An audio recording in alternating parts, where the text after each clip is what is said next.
Olá a todos. Então, nós iremos dar início agora à nossa primeira aula de algoritmos, onde a gente vai falar um pouquinho sobre o que são algoritmos, como eles são aplicados e para que eles servem.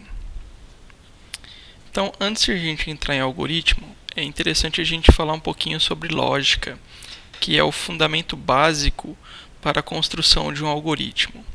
Então, a lógica, ela basicamente é um conjunto encadeado de ações que são descritas com o objetivo de realizar uma tarefa.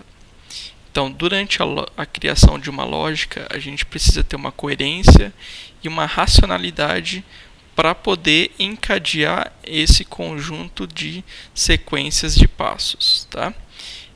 A lógica ela trabalha com uma estrutura chamada de lógica proposicional, que é uma parte da lógica que estuda como que a gente vai combinar as nossas afirmativas ou as nossas ações no objetivo de chegar a uma resolução de um problema. Então, um exemplo dessa lógica está aqui representado nessas três afirmativas. A primeira diz: todo mamífero é um animal. Então essa é uma afirmativa que ela é presumida como verdadeira. Todo cavalo é um mamífero é uma segunda afirmativa, também presumida como verdadeira. Então, ao a gente analisar cada uma das duas proposições, a gente percebe uma ligação entre elas a partir da palavra mamífero. E com essa ligação a gente consegue partir da segunda afirmativa e generalizar ela a chegar até a proposição de cima, criando então a situação de, portanto, todo cavalo é um animal. Então aqui é um exemplo de combinações lógicas no sentido de chegar a uma conclusão de uma sintaxe ou de um conjunto de afirmações. Então, durante a lógica, a gente trabalha com ordenamento do pensamento. Esse é o objetivo da lógica, é a gente poder ordenar os nossos pensamentos para que a gente consiga, então, colocar as nossas afirmações ou colocar os nossos passos a fim de resolver o nosso problema. Então, aqui está um outro exemplo de como que a gente usa a lógica também no dia a dia. Então, nós temos lá a frase dizendo que a gaveta está fechada, a caneta está dentro da gaveta. Então, com isso, intuitivamente ou logicamente, o que a gente tem que fazer? Primeiro, a gente precisa abrir a gaveta para depois tirar a caneta. Pode parecer até meio banal essa situação, mas é algo que a gente faz sem ao menos analisar, porque se tornou rotina. É uma lógica muito simples para nós seres humanos, tá? Mas que talvez para um computador, para uma máquina, é uma tarefa às vezes até complicada e difícil de se realizar. Agora, falando o que é algoritmo.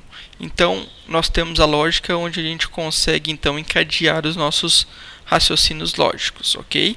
Mas como que a gente consegue transmitir aquele raciocínio que eu tenho para uma outra pessoa?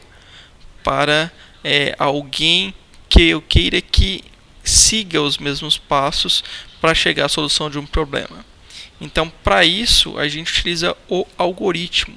E o que é o algoritmo? O algoritmo é um conjunto de regras, procedimentos lógicos que, perfeitamente definidos, levam à solução de um problema com um número finito de etapas, ou seja, com número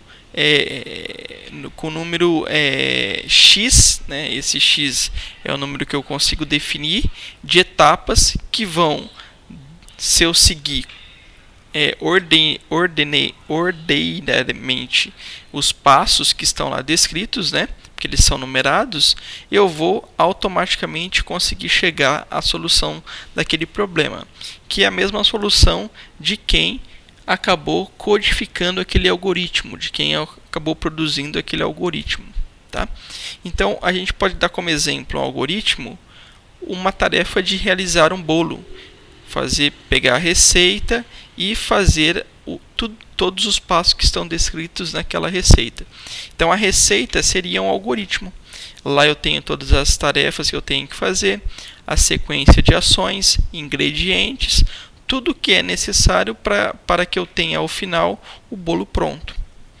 Recepcionar um cliente no cinema, então existe um padrão lá que deve ser seguido, como que o cliente deve ser atendido, de que forma que ele vai ser recepcionado. Então isso é um algoritmo também. Dirigir um veículo, então tem um conjunto de etapas na tarefa de dirigir um veículo, onde para que eu possa conseguir realizar ou dirigir um veículo, eu tenho que seguir aquele passo a passo. A mesma coisa de montar um móvel. Então eu compro um móvel, o móvel vem desmontado, geralmente dentro daquela caixa existe um manual. Esse é o manual de instalação ou de montagem. E aí eu pego esse manual e com ele, seguindo as etapas que estão lá, a gente consegue, ou pelo menos deveria conseguir, montar o móvel. Até eu trouxe aqui para vocês um exemplo de um manual desse de montagem, que analisando aqui a gente fala assim, olha, estão as tarefas descritas de como fazer para montar este móvel. Beleza? Excelente. Só que talvez se eu não tomar o cuidado de deixar muito bem claro cada uma das etapas do nosso algoritmo, pode ser que o usuário que está lá na ponta lendo aquele manual ou aquele algoritmo não tenha o mesmo conhecimento de quem está montando o algoritmo e por isso ele pode interpretar de forma errônea aquele algoritmo e não chegar à mesma conclusão ou chegar ao mesmo ponto que deveria chegar. Eu estou dizendo isso porque a maioria dos manuais que a gente às vezes compra de equipamentos, de montagem, eles têm uma sequência, mas essa sequência não é bem descrita às vezes. E a gente não consegue saber, por exemplo, aqui, olhando a figura parece ser simples, mas quando a gente pega um móvel desse aqui, não vem identificado o que é parte 1, o que é parte 2, o que é frente, o que é a parte de trás do móvel. Então, a gente fica tentando descobrir isso daqui. É algo muito ruim, porque às vezes você monta errado, aí tem que desfazer, montar novamente. Então, é um tempo gasto com algo que deveria ser simples, porque eu tenho um manual, tenho um algoritmo de como monta. Só que esse algoritmo, ele tem a identificação aqui, mas não existe em contraparte essa identificação nas peças. Então, é um pequeno detalhe que faz toda a diferença. Então, qual que é a importância do algoritmo? Representar o mais fiel possível o raciocínio que é envolvido na lógica de programação. Então, o objetivo sempre é eu transcrever a minha lógica para que alguém possa ler e conseguir chegar ao mesmo raciocínio, a mesma lógica de programação. Então, uma vez concebida a solução algorítmica para um problema, esta pode ser traduzida para qualquer linguagem de programação e ser agregada das funcionalidades disponíveis nos diversos ambientes de codificação que a gente chama. Então, o objetivo de um engenheiro de software, de um analista de sistemas, é fazer um algoritmo para que depois quem for codificá-lo possa pegar aquela sequência de etapas, aquele algoritmo, conseguir entender o que tem que ser feito, e, independente da linguagem que ele vai trabalhar, ele conseguir representar isso depois. Algumas linguagens têm pacotes, têm estruturas que permitem o desenvolvimento ágil.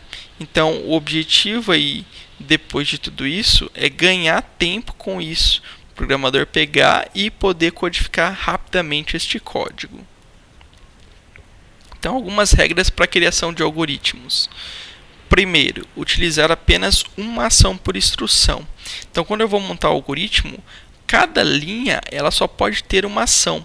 Como que eu consigo representar uma ação? Geralmente no português, utilizando o verbo. Então, o verbo é que nos indica uma ação. Então, no algoritmo, quando eu for utilizar lá para representá-lo, eu vou então colocar cada ação em uma linha, cada verbo em uma linha. Ter objetividade, porque eu tenho que ser o mais simples e claro possível. Ter um número finito de etapas. O seu algoritmo tem que ter um início e um fim, e esse fim ele tem que ser um fim possível de alcançar. Como que é um fim possível de alcançar? Eu tendo uma quantidade limitada de passos.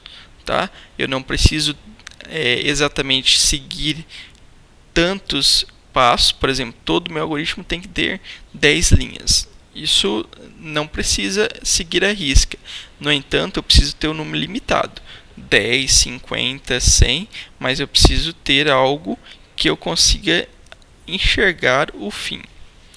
Ter 0 ou mais entradas, tomadas de conjuntos bem determinados. Então, no meu algoritmo, eu tenho que descrever muito bem para ele o que eu vou ter de entrada. Vamos pensar na receita do bolo. Eu vou fazer um bolo, eu preciso saber lá quais são os ingredientes que eu vou utilizar. É farinha? Quanto de farinha? É ovo? Quantos ovos? Então, tudo isso tem que estar bem descrito para que eu não cometa erros. O algoritmo tem que ter também uma saída ou mais saídas, porque sempre o algoritmo ele é criado com o objetivo de realizar uma tarefa. Ok, essa tarefa tem que em algum momento ela ser uma saída do meu algoritmo, tá?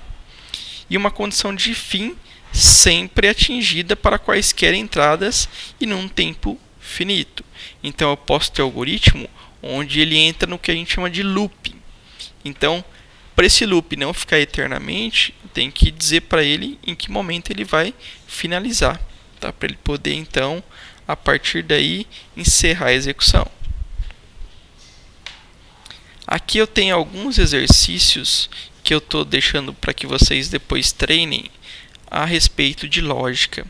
Então, depois a ideia é que vocês leiam esses exercícios, tentem chegar ao raciocínio lógico para desvendar a situação que está aqui descrita, tá?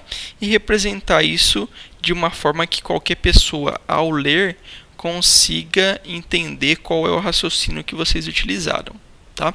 Então, não é apenas chegar à conclusão, é chegar à conclusão e representar essa solução de uma forma que qualquer um que leia somente a sua conclusão consiga entender o seu raciocínio para resolver o problema. Aqui é outro exercício, tá? Então, 2 exercícios aí para que depois vocês treinem aí. Tentem depois fazer. Se houver dúvidas, podem me questionar, tá? Eu dou uma ajuda para vocês, mas a ideia é que vocês tentem resolver sozinhos para vocês já irem desenferrujando essa parte aí da lógica. Agora a gente vai falar um pouquinho sobre os tipos de algoritmos que nós temos, tá? Nós vamos falar basicamente de 3. Existem vários outras formas de representar algoritmos, só que devido ao tempo a gente vai estar descrevendo somente 3. Descrição narrativa, fluxograma e o pseudocódigo, que é o também chamado de Portugal. Descrição narrativa, primeiro deles. A descrição narrativa, ela basicamente representa em uma linguagem compreensível por humano a sequência de passos a ser seguida para a resolução de um problema. Todos já fizeram algoritmos nos exercícios anteriores e nem perceberam. Então, o que é o algoritmo sendo representado na descrição narrativa? É você informar passo a passo de forma que a gente utilize a nossa língua, ou seja, o nosso português, para falar cada uma das ações.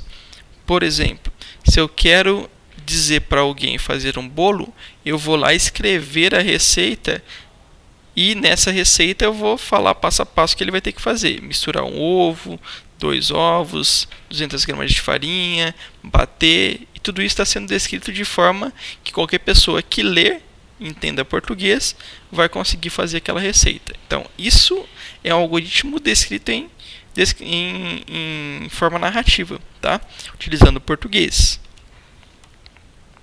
Fluxograma. Fluxograma é outra forma de representação. Nesse caso, eu represento esse algoritmo por meio de uma sequência de passos, e essa sequência de passos ela é simbolizada por gráficos pré-definidos. Então, tenho símbolos que eu utilizo para poder representar cada uma das ações do meu algoritmo. Aqui estão alguns exemplos de figuras ou de símbolos que podem ser utilizados. Então, uma ação é representada por um retângulo, uma decisão por um losango, o conector que indica o início ou o fim de uma ação é por o círculo, esse símbolo aqui representa um determinado atraso, esse losango representa as entradas ou saídas de dados, a flecha o fluxo, o triângulo para fazer a extração de alguma coisa, e esse cara aqui representa o início e o fim do algoritmo, tá? Então, se eu quisesse, por exemplo, criar um algoritmo para representar a troca de uma lâmpada, então eu poderia representar dele pelo fluxograma dessa forma que está apresentado a vocês. Então, primeira coisa, a lâmpada não funciona, é o início do meu algoritmo. Ele dispara uma ação que vai perguntar: a lâmpada estava plugada? Se não, eu vou plugar a lâmpada e encerrar o meu algoritmo. Se sim, eu vou seguir para a próxima questão. O bulbo queimou? Se sim, troca o bulbo, finaliza o algoritmo. Se não, compra uma nova lâmpada e também finaliza o algoritmo. Então veja que eu tenho uma entrada, eu tenho algumas questões que eu vou ter que analisar. Cada uma dessas questões vai me direcionar para uma determinada ação. E aí, ao final dessas ações, eu vou ter a minha saída.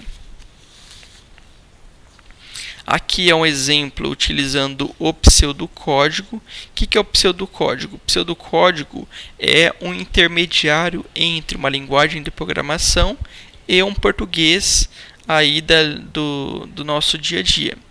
Então, ele utiliza palavras do português, entretanto a estrutura dele é de forma que representa muito uma linguagem de programação. Eu tenho tabulação, eu tenho início, eu tenho fim, eu tenho comandos de repetição, eu tenho locais específicos para poder declarar as minhas variáveis. Então tudo isso daqui são representações que se assemelham demais a uma linguagem de programação estruturada. Por isso é chamado de pseudocódigo ou também Portugal, tá? Então aqui no Portugal eu tenho lá, no caso aí utilizando o Visual Alg, que é um dos softwares possíveis de trabalhar com o português estruturado, eu tenho lá uma parte onde eu vou descrever o nome do algoritmo, uma parte onde vai iniciar o algoritmo e onde vai finalizar o algoritmo. Aqui dentro vai ser colocado todo o código, que é a nossa lógica representada, tá? Aqui eu tenho mais outros dois exercícios que eu também queria que vocês tentassem resolver, que é criar um algoritmo para trocar uma lâmpada e para um algoritmo para tomar banho. Aí vocês podem utilizar qualquer representação que vocês viram aí, descrição narrativa, fluxograma ou até mesmo Portugal, para poder codificar esses dois algoritmos, tá bom? Agora a gente vai falar um pouquinho de programa. Então, o que é programa? Programa é uma reunião dos procedimentos ou instruções que determinam o funcionamento de um computador, mais conhecido como o software. Então, basicamente, um programa, eles são várias funções que são colocadas ali dentro, é um conjunto de códigos que é colocado dentro de um pacote, e esse pacote ele permite realizar tarefas em um determinado ambiente, tá? Por exemplo, no Linux, no Windows e assim por diante. E aí, essas tarefas que são realizadas por esse software, elas vão estar interagindo com todos os meus arquivos, com a entrada e saída de dados e assim por diante, tá bom? Então, exemplos de software que nós temos: o Word, o Excel, o Visual Alg, o Python. Então, são todos softwares utilizados aí para que a gente possa desenvolver tarefas ou fazer execuções de passos no nosso computador. Os softwares ou programas, eles se classificam aí em alguns tipos. Eu vou descrever alguns deles para vocês entenderem um pouquinho. Então nós temos programas de sistemas, que são aqueles softwares desenvolvidos com a função de oferecer serviços a outros programas. Por exemplo, é um software que permite acessar uma impressora. Então esse é chamado de um programa de sistema. Então quando eu vou lá, compro uma impressora nova e vou instalar essa impressora, o que eu vou ter que fazer? Vou ter que pegar os drivers e instalar esses drivers no meu computador. O que são os drivers? São os programas de sistema. Esses programas que permitem, então, eu fazer um acesso ou fornecer um serviço a outro programa. Eu tenho programas de aplicativos que permitem que os usuários realizem tarefas comuns, por exemplo, editores de texto, utilitários e assim por diante. Nesse caso aí a gente pode citar o Word, o Excel, PowerPoint. Programas de engenharia científico destinados a resolver problemas de grande complexidade numérica, por exemplo, o AutoCAD. Ele permite que eu crie modelos, crie plantas e resolva problemas de engenharia. Programa embutido, são incluídos em um produto ou sistema para controlá-lo e fornecer suas funções. Um exemplo desse é uma televisão. Ela tem lá dentro um software que vai permitir eu controlar, programar e fazer todas as operações para que aquele produto ou aquele equipamento funcione. Programa para a linha de produtos. Então, fornecer capacidades específicas para serem utilizadas em diferentes áreas de mercado, por exemplo, o Office. Aplicações web são focadas na rede disponível ao usuário por meio de um navegador web, estando ele em um computador ou dispositivo móvel. Então, são todas as aplicações que funcionam pelo browser. Programas de inteligência artificial, hoje está muito na moda esses programas.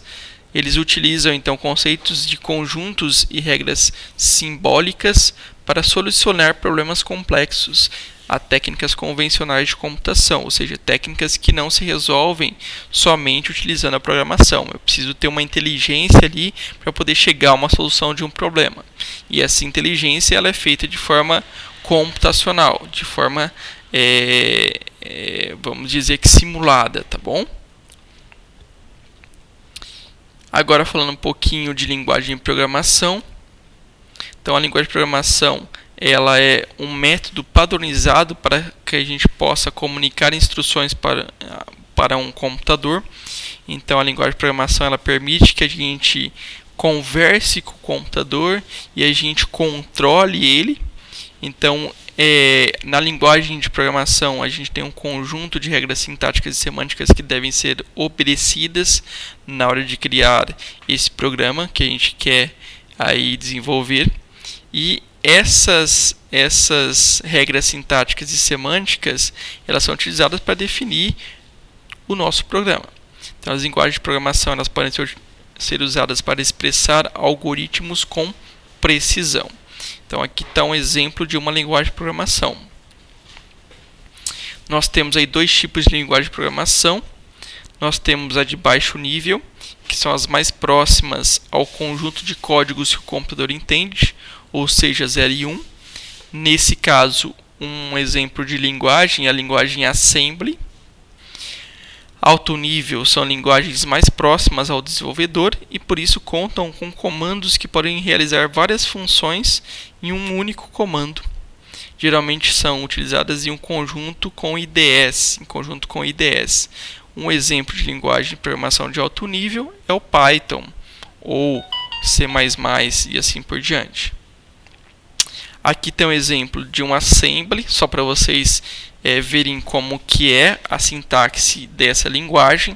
Então a gente tem comandos aqui que só o computador entende, que são comandos relacionados a trabalhar com registros, trabalhar com instruções de baixo nível. Move AXCS, então estou movendo um conteúdo de um registrador para outro.